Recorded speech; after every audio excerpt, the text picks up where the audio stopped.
Hello and welcome back. My name is India and I happen to read a lot. And today is that day. I come to you, no makeup on. Zilch!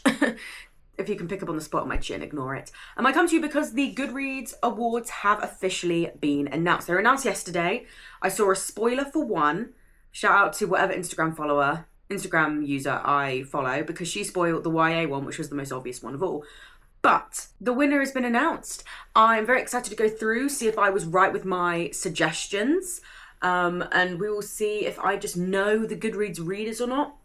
And my opinions to the winners, and if I think they should have won. Let's jump in. Right.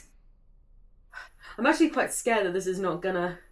Okay, already I can see the first two. So, first up, I already saw, so I know three. First up, reader's favourite fiction is My Friends by Frederick Backman, translated by Neil Smith, with the second one being Wild Dark Shore, and in third place being The Correspondent by Virginia Evans. I'm pretty adamant that I said that My Friends was going to win. So this is not a shock to me whatsoever that this has won, because Frederick Backman's a very big author, so good for him. Well done to him. The names being fourth place makes me feel good, because that's one that I kind of hoped would win, even though I knew that it wouldn't. Historical fiction, I already know. We said this was going to happen. This is Atmosphere by Taylor Jenkins Reid, about the NASA space shuttle program in the 80s. I was not surprised by this in the slightest. I said also in my last video that it's kind of a bit of a popularity contest. And you can see here with these votes here, look, 254,774 votes for Atmosphere, compared to Claire Leslie Hall's Broken Country at 97,000. Like, there was no way that this was not going to happen. Do you know what I mean? Do you know what I'm saying? So yeah, and I did have a book really in this list that I read and absolutely loved. So Atmosphere, it makes sense. Mystery and thriller. Okay, mystery and thriller. It's going to be a Frida McFadden. My guess for mystery and thriller was a Frida McFadden. I am very, very happy. Not Quite Dead Yet by Holly Jackson winning. That being said, not by that much. Look, there's 7,000 votes between The Tenant and Not Quite Dead Yet. But I'm very happy with Holly Jackson. I read Holly Jackson's YA thriller, The Reappearance of Rachel Price, I think that's what it was called. And that was really good. That was like genuinely amazing. Like, I voted for that, I think, last year. So I'm very happy that she's doing well. Richard Osman's The Impossible Fortune in third place. I can't remember which one I said I wanted to win. I think I did one Not Quite Dead Yet to win. So I'm very, very happy. Moving on, romance. Now, romance, I thought it was going to be an Ali Hazelwood. It's been Emily Henry for a really long time, but I thought maybe Ali Hazelwood would have come in clutch this year. Let's see. No! Oh wow, I'm actually very surprised. Emily Henry again with another win for Great Big Beautiful Life. I was adamant that Ali Hazelwood was going to win this year. I don't know what it was. I thought Ali Hazelwood maybe at this time, because Ali Hazelwood has been bringing out those books. Bringing out those books like no one's ever written a book that fast in their entire life. Emily Henry drops one a year, maybe one every year and a half. I don't really know. But I doubted the power of the Emily Henry fan base. I've not read any of her books though, so I do need to go onto it, but I am excited for the movie. What other ones in there? So my one, because I did vote for this, I voted for Spiral by Bal Cabra. It did not make the shortlist. I'm severely judging every single person that didn't vote for Spiral. Where is it? Get out, that's fucking disgusting, that is. Bal Cabra deserve fucking better, I'll tell you that much. It's really good and you should read it. That's the takeaway. The takeaway should be you should read it. Okay, Romantasy. I can't remember what I thought this was going to be, because there were so many great options. So I'm not actually... I think I said Alchemized, which also, from what I've heard, is not actually really a romantasy because it's a lot more dark. But I think it's going to be Alchemized. I think that's what I said. Why did I forget that Onyx Storm existed? Why did I? I didn't even remember that Onyx Storm was on the list. What am I doing? I thought for some reason, because Alchemized was so big online at the moment, maybe she wouldn't do it. I completely forgot about that. I mean, look at the difference here. 298,565 votes for Onyx Storm and 86,230 votes. There's like no comparison here, unfortunately. So there you go. I did think Alchemized was going to win, and it didn't. Happy to see The Night and the Moth came third. Very excited to read that. Oh, fifth place for my choice, A Witch's Guide to Magical Innkeeping. Let's go. Moving on to fantasy. Now, I can't remember what I thought was on fantasy, because there was Brandon Sanderson, but I don't know whether I thought he did enough this year. Oh, I don't actually remember what I thought was going to be a fantasy winner. Let's just see it together. Bury Our Bones. Oh, Catabasis. I thought Catabasis was going to get it. That was the choice that I went through. But Bury Our Bones in the Midnight Store by V.E. Schwab, I'm not mad about it. V.E. Schwab has a very big fan base, but that's not as big as I thought. 102,408 votes to 87,125. And then Brandon Sanderson in third place. That kind of all checks out. Yeah, no, I'm very happy with that. Bury Our Bones in the Midnight Store. She's got a really big fan base, but it's a little bit like that with the Taylor Jenkins Reid. Massive fan base, but these books are good. Do you know what I mean? So it's not really one of those things where it's like, it's just a fan favourite award. Even though it is. I did expect The Everlasting to be maybe a little bit higher, if I'm being completely honest. Yeah, I don't know. Especially higher than something like The Raven Scholar, because The Raven Scholar's a debut and Alex E. Harry's been around for ages. But what do I know? Right, science fiction. I have no comparison to this because I didn't read any sci-fi books, so I cannot, for the life of me, think about what the sci-fi one's going to be. And it is The Compound. Oh, I own this one. No, I own this. That's good. Okay, that's cool. I own this. Do you know what? I had no concept of a winner.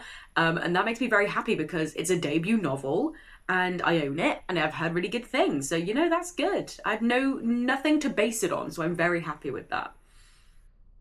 Oh, and then the one I do own came fifth.